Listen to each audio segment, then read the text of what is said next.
Hello दोस्तों, अगर आप डर को हिम्मत से सामना कर सकते हैं, तो इस कहानी में आपका स्वागत है।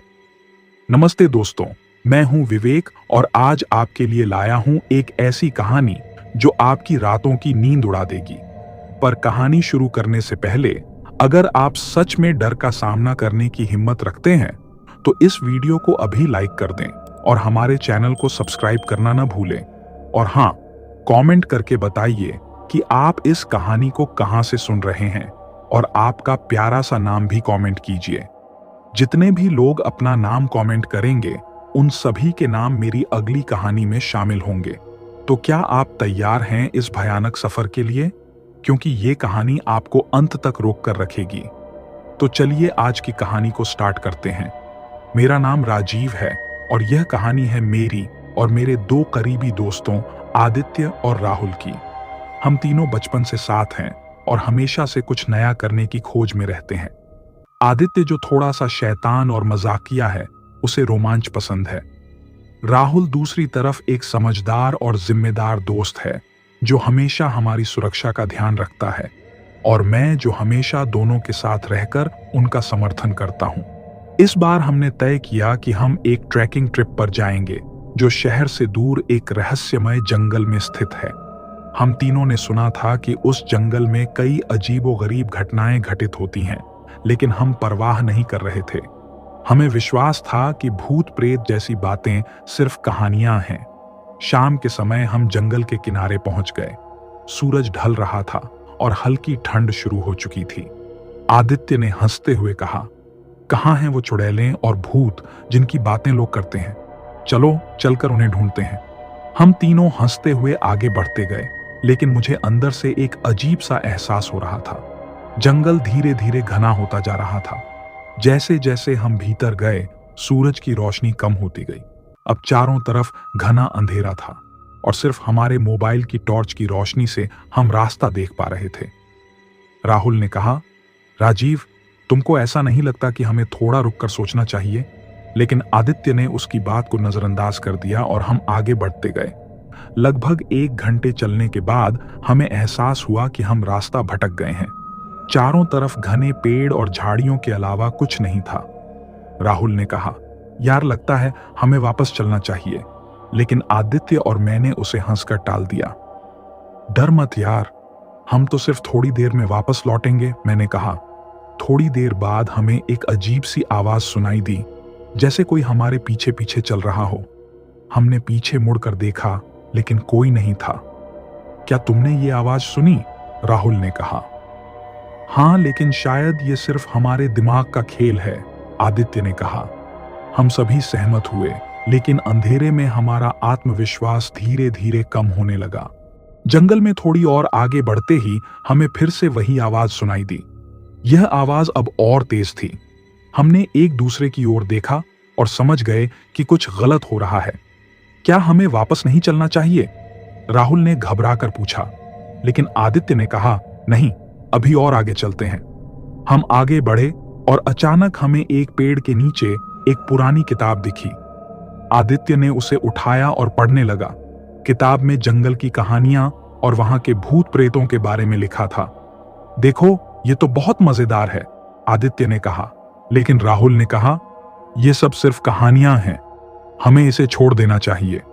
उस किताब को पढ़ते पढ़ते हमें फिर से वही आवाज सुनाई दी। इस बार वो आवाज एक चीख में बदल गई। हम सभी एक दूसरे की ओर देखने लगे। क्या यह सच में हो रहा है? राहुल ने डरते हुए पूछा। चलो, हमें यहां से निकलना चाहिए, मैंने कहा, और हम जल्दी से वहां से भागने लगे। जैसे ही हम भाग रहे थे, हमें एहसास हुआ कि हम और अधिक गहरे जंगल में पहुंच गए हैं। चारों तरफ घना अंधेरा और सन्नाटा था। हमें पता चला कि हमारे चारों तरफ कुछ था जो हमें देख रहा था। हम तीनों ने भागते समय एक दूसरे का हाथ थाम रखा था। फिर अचानक हमें एक अजीब सी रोशनी दिखाई दी। क्या वो किसी के पास है? आदित्य ने पूछा। यहां कोई नहीं है, चलो भागो, राहुल चिल्लाया। लेकिन वो रोशनी जैसे ही हमारे करीब आई, हमें महसूस हुआ कि वो किसी तरह की आत्मा थी। अब हम समझ गए थे कि हम सिर्फ एक जंगल में नहीं हैं, बल्कि एक खतरनाक भूतिया जंगल में हैं। हम किसी तरह वहां से भागने में सफल हो गए, लेकिन हमें अब इस बात का डर था कि क्या हम सही सलामत घर लौट पाएंगे। जैसे ही हम भागते भागते जंगल में और गहराई में चले गए, चारों तरफ का सन्नाटा अब एक डरावने एहसास में बदल चुका था। हम तीनों, मैं, आदित्य और राहुल, एक दूसरे का हाथ थामे हुए थे और हमारी सांसें तेज होने लगी थीं। हमें पता नहीं था कि अब हमें क्या करना चाहिए।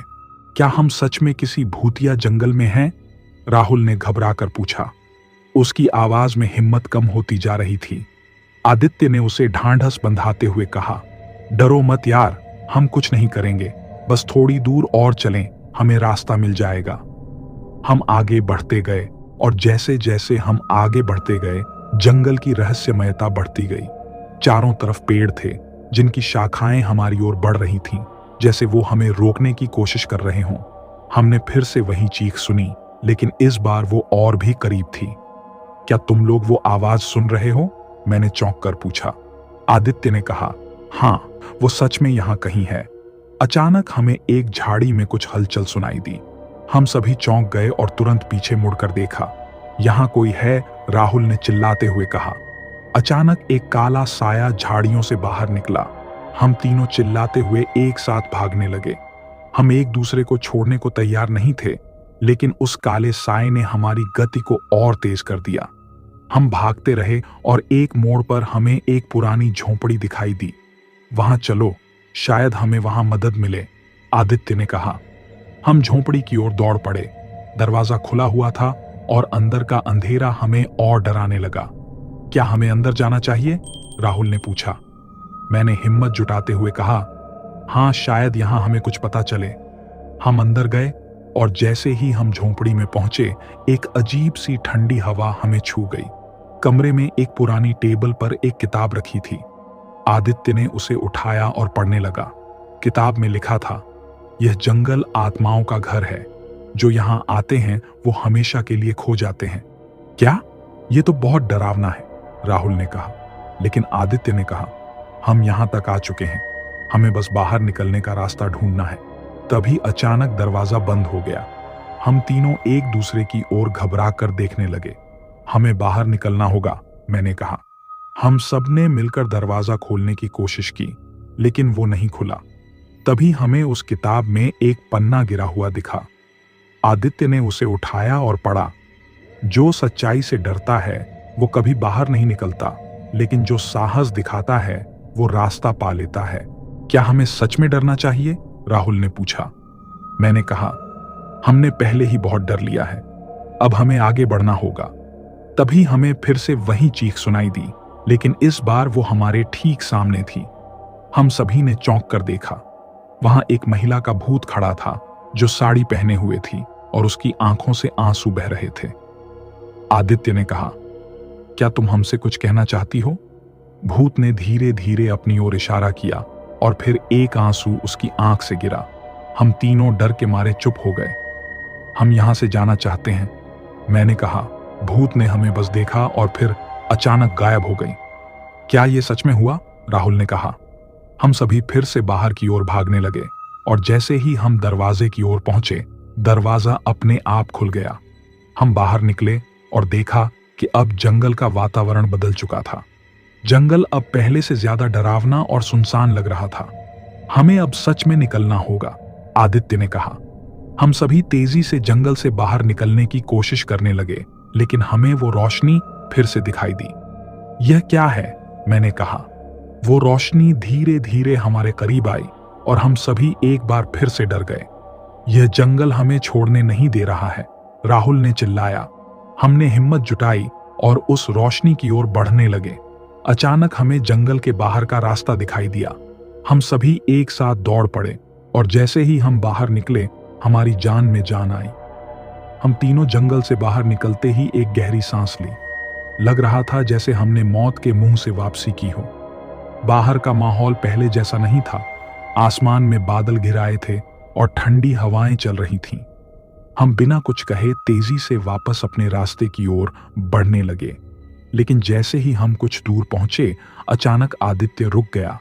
उसकी आंखें खाली और ठंडी हो चुकी थीं। क्या हुआ आदित्य? मैंने घबरा कर पूछा। उसने मेरी ओर बिना देखे जवाब दिया, ये जंगल हमें छोड़ने नहीं देगा। राहुल और मैंने घबराते हुए उसकी ओर देखा, लेकिन उससे पहले कि हम कुछ और समझ पाते, आदित्य पीछे की ओर मुड़कर फिर से जंगल की ओर बढ़ने लगा। उसकी चाल धीमी और अजीब थी, मानो कोई उसे खींच रहा हो। आदित्य, रुक जा, राहुल ने चीखते हुए कहा, लेकिन आदित्य ने हमारी बात अनसुनी कर दी और धीरे धीरे जंगल के अंदर गुम हो गया। बिना एक पल गंवाए हम दोनों दौड़ते हुए आदित्य के पीछे पीछे जंगल की ओर भागे, लेकिन जैसे ही हम अंदर गए, वातावरण और भी डरावना हो गया। ठंडी हवाएं हमें रोकने की कोशिश कर रही थीं और अजीब अजीब आवाजें हमें घेरने लगीं। हम दोनों ने फिर से वो चीख सुनी जो अब और भी भयानक लग रही थी। आदित्य, मैंने जोर से चिल्लाया, लेकिन कोई जवाब नहीं आया। कुछ दूर आगे बढ़ने पर हमने देखा कि आदित्य एक पेड़ के पास खड़ा था, बिल्कुल स्थिर। उसकी पीठ हमारी ओर थी और वो कुछ बुदबुदा रहा था, जैसे किसी से बात कर रहा हो। जब हमने पास जाकर उसे छूने की कोशिश की, तो उसने अचानक से मुड़कर हमारी ओर देखा।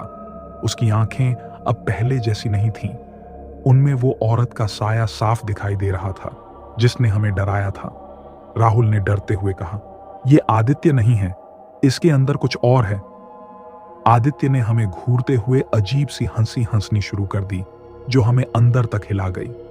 "तुम लोग बचकर नहीं जा सकते," उसने खौफनाक आवाज में कहा। उसकी बातें सुनकर हमारी रूह कांप उठी। मैंने राहुल का हाथ पकड़ा और कहा, "हमें इसे छोड़कर नहीं जाना है। ये हमारा दोस्त है, हमें कुछ करना होगा।"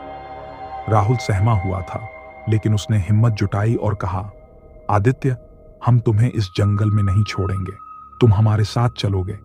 हम दोनों ने मिलकर आदित्य को कंधों से पकड़ा और उसे खींचने लगे, लेकिन वो बुरी तरह से छटपटा रहा था, मानो वो साया उसे वापस खींचने की कोशिश कर रहा हो। "मुझे छोड़ दो, ये जंगल अब मेरा है," वो चिल्लाया।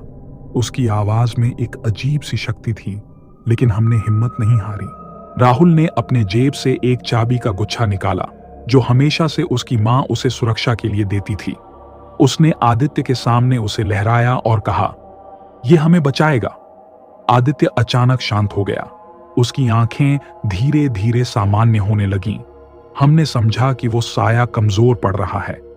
हमने पूरी ताकत से आदित्य को जंगल से बाहर खींचा।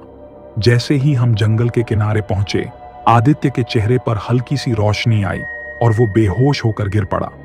हमने उसे तुरंत उठाया और वहां से बाहर भाग निकले।